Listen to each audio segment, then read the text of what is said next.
नमस्कार, हिमाचल टुडे देख रहे हैं आप। मैं हूं गौतम ठाकुर और आज एक और अहम मुद्दे पर बात। आपको बताएं कि मुख्यमंत्री सुखविंदर सिंह सुक्खू की कांग्रेस नेता राहुल गांधी सहित अन्य कांग्रेसी नेताओं से मुलाकात जो है वो राज्य राजनीति को लेकर एक अहम मानी जा रही है। बहुत ज्यादा अहम ये मीटिंग मानी जा रही है। दिल्ली दौरे पर जो है वो सीएम है। आपको बताएं कि मिली जानकारी के अनुसार मुख्यमंत्री ने कांग्रेस आलाकमान मल्लिकार्जुन खड़गे के अलावा कांग्रेस महासचिव वेणुगोपाल से भी मुलाकात की है। इन मुलाकातों के बाद ये अटकलें भी लगाई जा रही हैं कि राज्य मंत्री मंडल का विस्तार भी जो है वो जल्द ही हो सकता है।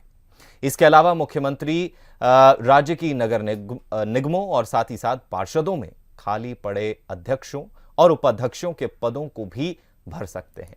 ये वो चीजें हैं जिसका भी इंतजार जो है वो लोग कर रहे हैं कि आखिर कैबिनेट की जो बाकी बची हुई सीटें हैं, मंत्री जो बने हैं वो कब तक बनेंगे, साथ ही साथ नगर निगम और पार्षदों के अध्यक्ष उपाध्यक्ष कब बनेंगे।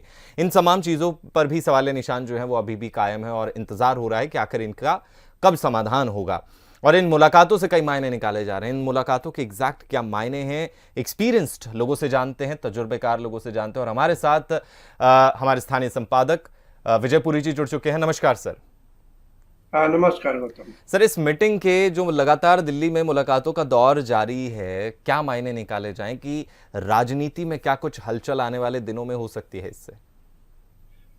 देखिए, कांग्रेस राजनीति ही नहीं, भाजपा राजनीति में भी जब जब कोई मुख्यमंत्री दिल्ली का दौरा करता है जी। तो उम्मीदें बहुत अधिक लगाई जाती हैं, विशेषकर उस समय जब मंत्रिमंडल में स्थान रिक्त हों और नगर निगम और परिषदों के अध्यक्षों के पद भरने हों। हम्म। तो ऐसे में अब कांग्रेस के मुख्यमंत्री सुखविंदर सिंह सुक्खू दिल्ली दौरे पर हैं और वो कांग्रेस नेता राहुल गांधी से मिले हैं और वो कांग्रेस के अन्य दिग्गजों से भी मिले हैं। जी। तो ऐसे में यह उम्मीद की जा रही है कि उन्होंने राज्य राजनीति पर तो चर्चा की ही, हम्म। साथ ही में उन्होंने ये चर्चा भी की होगी कि मंत्रिमंडल का विस्तार यदि किया जाए तो कैसे किया जाए और और मंत्रिमंडल के अलावा नगर निगम और कॉरपोरेशंस के जो पद भरने हैं वो कैसे भरे जाए। हम्म। गौतम, यहाँ पर ये जानना भी जरूरी है कि मंत्रिमंडल को लेकर कुछ लोग दिल्ली में अपना जोर लगा रहे हैं और अपने दावे को प्रस्तुत कर रहे हैं। अभी तक कांगड़ा जिला में मंत्रिमंडल में केवल एक ही सदस्य को लिया गया है और कांगड़ा जिला से ये मांग उठ रही है कि कांगड़ा जिला जो प्रदेश का सबसे बड़ा जिला है जी। उसमें और मंत्रियों को शामिल किया जाए। तो ऐसे में उम्मीद है कि कांगड़ा जिले से और मंत्री बनाए जा सकते हैं, ऐसा मुख्यमंत्री सुखविंदर सिंह सुक्खू भी कह चुके हैं। तो ऐसे में देखना यह होगा कि लॉटरी किसकी खुलती है।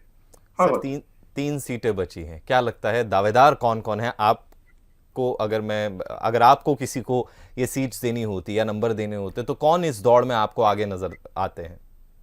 देखिए गौतम, मंत्रिमंडल में जो सबसे प्रबल दावेदार अभी तक माने जा रहे थे वो है सुधीर शर्मा। हम्म। पिछली बार हमारी जानकारी के मुताबिक अंतिम समय तक उनका नाम मंत्री बनने वालों की सूची में दर्ज था, लेकिन सुबह सवेरे ही उन्हें यह कह दिया गया कि अभी आप रुक जाइए। हम्म। तो वो अपना दावा पेश कर रहे हैं। वो दिल्ली में कुछ नेताओं से भी मिले हैं और वो सबसे प्रमुख दावेदार हैं। वो पहले भी कैबिनेट मंत्री रह चुके हैं। जी। इसके अलावा जो कांगड़ा जिला से अभी मुख्यमंत्री ने ये भी कहा, जब वो ज्वालामुखी के दौरे पर थे तो उन्होंने कहा कि हो सकता है कि कांगड़ा जिला ज्वालामुखी से ही भावी मुख्यमंत्री हो, भावी मंत्री हो। तो ऐसे में मंत्रियों की सूची कम नहीं है। बिलासपुर जिले से राजेश धर्मानी का नाम बहुत ज्यादा चर्चित है, उन्हें मंत्रिमंडल में शामिल किया जा सकता है। तो सबसे जिला बिलासपुर और जिला कांगड़ा, यहीं से उम्मीदें हैं कि इन दोनों जिलों से ही मंत्रिमंडल में किसी को शामिल किया जाएगा। क्योंकि उम्मीदें सर सभी ने लगाई थी कि एक अगर हम देखें वो स्टार्टिंग का जो स्ट्रगल पीरियड हर विधायक कर रहा है, हर किसी को उम्मीद थी कि उन्हें सीट मिलेगी, लेकिन जब सीट डिस्ट्रीब्यूट हुई तो कईयों की जो है उम्मीदों पर पानी फिर गया। तो इससे कहीं पार्टी में कुछ नाराजगी, कुछ ऐसा इम्पैक्ट जो है वो कहीं नजर आता है अभी अगर हम देखें तो? देखो गौतम, जब तक मंत्रिमंडल में सभी रिक्तियों को पूरा नहीं कर लिया जाता तब तक प्रयास सबके जारी रहेंगे। ऐसे में अटकलें उठ सकती हैं कि भी अमुक नाराज है, फला नाराज है, उसको मंत्री में नहीं बनाया, इस वजह से उसने दिल्ली में जाकर शिकायत की है या दिल्ली में गुहार लगाई है। लेकिन जब सीटें बढ़ जाती हैं उसके बाद सब कुछ संभल जाता है। हाँ, मैं आपको बताऊं कि बिलासपुर और कांगड़ा के अलावा हमीरपुर से भी राजेंद्र राणा और इंद्रदत्त लखनपाल, ये दोनों भी मंत्रिमंडल की सूची में आ सकते हैं। इन दोनों में से किसी एक को शामिल किया जा सकता है, तो ये भी अपना अपना जोर लगा रहे हैं। लेकिन एट द एंड जो है वो सेंटर ही डिसाइड करेगा, यानी कि कांग्रेस हाईकमान ही डिसाइड करेगी कि भैया किसको ये बचे हुए पद जो हैं वो मिलने वाले हैं। हाँ, ये परंपरा रही है कि कांग्रेस आलाकमान की अनुमति के बाद ही मंत्रिमंडल की सूची फाइनल की जाती है। कोई भी मुख्यमंत्री जो है वो विस्तार से पहले कांग्रेस आलाकमान और कांग्रेस के दिग्गज नेताओं को अपनी स्वीकृति लेते हैं, उनसे उनकी राय लेते हैं और उनकी राय पर मोहर लगने के बाद ही मंत्रिमंडल का विस्तार किया जाता है और ऐसा ही भविष्य में होने वाला है।